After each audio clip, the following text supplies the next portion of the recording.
For everything he's done in Spider-Man's world, creating Ben Reilly, Kaine, Spidercide, the Gwen Stacy clones, and even unleashing the carry-on virus that spawned multiple carry-ons, the Jackal still gets nowhere near the recognition of other Spider-Man characters like the Green Goblin, Venom, or Dr. Octopus. Let's jump into the video and find out who is the Jackal.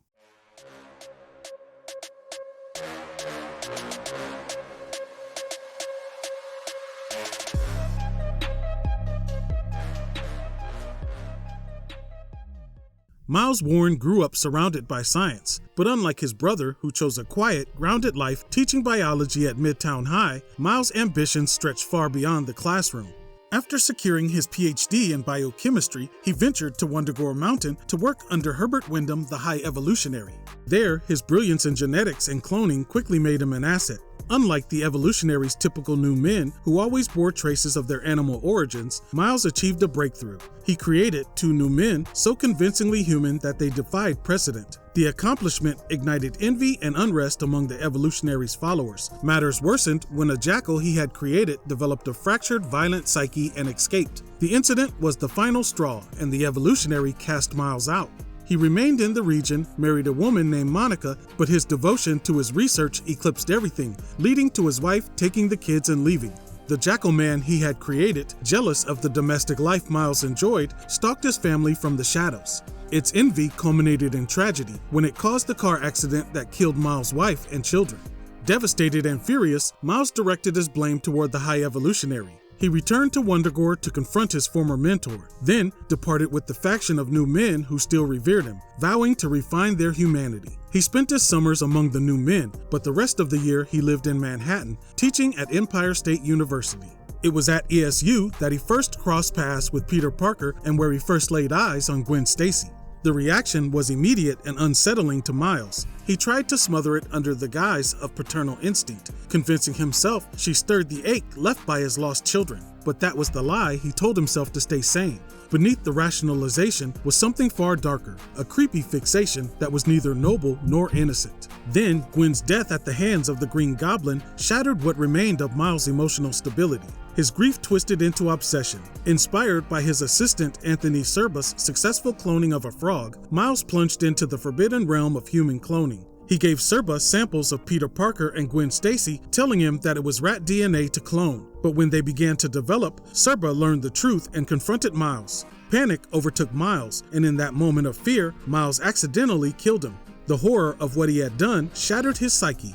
Consumed by guilt, he fractured his own identity, creating the persona of the Jackal, modeled after the Jackal man who had killed his family. In his broken mind, the Jackal became the one responsible for Serba's death, not Miles Warren. By shifting the blame onto the new persona, Miles freed himself from the weight of his own crime, and the Jackal was born. Embracing this new identity, Miles reshaped himself into a predator operating from the shadows. He honed his body to peak condition, mastering agility and close quarters combat, and crafted a green suit armed with electrified, drug-laced claws. Eventually, he pushed his science even further, rewriting his own biology to become a human-jackal hybrid. The transformation granted him strength, speed, and reflexes capable of matching Spider-Man. Meanwhile, Miles Warren's cloning work was falling apart. Every attempt collapsed into unstable tissue, forcing him to place the deteriorating specimens into stasis, while he brought in a new assistant, Seward Trainer, to help salvage the project. As Warren's scientific frustrations mounted, his obsession with Peter Parker deepened. Miles blamed Spider-Man for Gwen Stacy's death and envied Peter for the relationship he had had with Gwen. Operating as the Jackal, he began covert surveillance, searching for any thread that might tie Peter to Spider-Man. He hired Maxwell Markham, the Grizzly, to provoke Peter and drive him into a confrontation. During the chaos, the Jackal clamped a metal device onto Peter's arm, claiming it was a homing beacon rigged to explode if tampered with. The threat was a bluff designed to push Peter toward the ESU laboratories, where he ultimately removed the device. Miles Warren was hidden in the shadows, watching every second, and in that moment, his suspicions solidified into certainty. Peter Parker and Spider-Man were one and the same. At some point, Miles had a breakthrough in his attempts to clone a human. His first success, Abiel, was a warped, decaying version of Gwen Stacy, whose touch corroded living tissue. Miles struck a desperate deal with the clone. He would quit his human cloning experiments if she didn't touch him. She agreed and left, but Miles broke that promise almost immediately after she departed. His next attempt, a Peter clone, began to deteriorate rapidly. He was prepared to kill the clone, but it escaped before he did. That clone would go on to be known as Kaine. The Jackal would eventually get it figured out and produce stable clones of both Peter Parker and Gwen Stacy with the help of a mysterious man known only as Scryer. As the Jackal, Miles orchestrated a campaign of chaos. He tricked the Punisher into hunting Spider-Man, unleashed a Gwen clone to torment Peter, sent the Scorpion after Aunt May in her hospital bed, and freed Tarantula from prison to take down Spider-Man. Tarantula was able to drug Spider-Man and subdue him, and they threw the chained Spider-Man off the George Washington Bridge, the site of Gwen Stacy's death. But Spider-Man was able to save himself. The Jackal recaptured him and revealed his true identity to Spider-Man. The Jackal drugged Peter and forced him into a deadly duel against his own clone to save Ned Leeds, who was strapped to a time bomb. When the Gwen Stacy clone turned against the Jackal, telling him that he was a bad man, something clicked inside of Miles. He remembered he was the one who had killed Serba, and to prevent any further death by his hands, he freed Ned before the bomb exploded.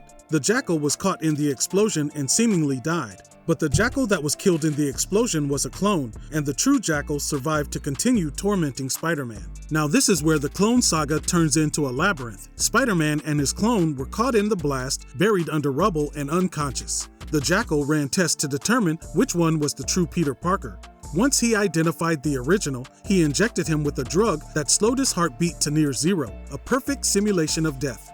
When the clone awoke, the Jackal was nowhere to be found. All he saw was another Spider-Man lying motionless beside him. Believing the other Peter to be dead, the clone disposed of the body by dropping him down a smokestack. But the Jackal was watching the entire time. He retrieved the real Peter Parker from the smokestack and replaced him with one of his older, failed Peter clones, another layer of misdirection in his growing web of psychological warfare. Then, in the shadows, he wiped the true Peter's memories, implanted the new identity of Ben Reilly, and sent him out into the world. What the Jackal never realized was that he wasn't the only manipulator in play. The Scryer, the mysterious figure who had offered to help perfect his cloning breakthroughs, was secretly working for Norman Osborn. The Scryer had earlier caught the Jackal's assistant, Sewer Trainer, stealing data, and used that leverage to force him to tamper with the Jackal's equipment.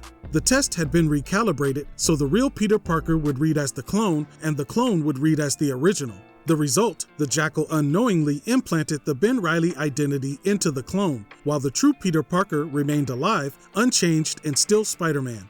Osborn had orchestrated the entire deception for one reason: to ensure that when he finally returned, he would have the perfect opportunity to destroy Peter Parker's life. Miles continued to pull strings from the shadows. He used a genetically altered clone of himself to torment both Spider-Man and the Scarlet Spider. Even the real Peter Parker began to question whether he was the real Peter or a clone. When Spider-Man and Ben Reilly fought the Green Goblin, Norman Osborn put Peter's insecurity to rest. He revealed that Ben was the clone and how he had manipulated the Jackal. When Ben Reilly died at the hands of the Green Goblin, Spider-Man saw the Ben Reilly clone dissolve, proving Osborn was telling the truth. He really was the true Peter Parker. In the aftermath of that battle, Miles showed up and discreetly collected DNA from Reilly's dissolving remains for future experiments.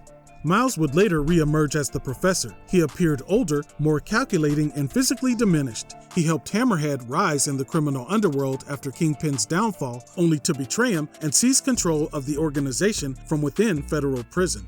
After Kaine failed during the Kravinoff family's grim hunt, Miles resurrected his fallen son, only to be attacked by Abiel for breaking their pact. Kaine, now mutated into a monstrous spider creature which Miles dubbed Tarantula, saved him. Soon after, Adriana Soria, the Spider Queen, approached Miles. She revealed she had engineered Abiel's return as a test and offered Miles fresh samples of Peter Parker's DNA from the time she had transformed him into a spider. Enthralled by the possibilities, Miles joined her plan to unleash a spider virus that would grant spider powers to the entire world and amplify her connection to the web of life and destiny. Miles released infected insects across Manhattan, delighting as ordinary people manifested spider abilities. But the Queen killed the Jackal when a cure for the spider virus was discovered and was being deployed. When the Queen ultimately died, the Jackal reappeared, harvesting DNA from her corpse. He revealed he had sent a clone to assist the Queen and had watched the events from a distance. Well, that's the origin of the Marvel character the Jackal. Thanks for watching. Peace.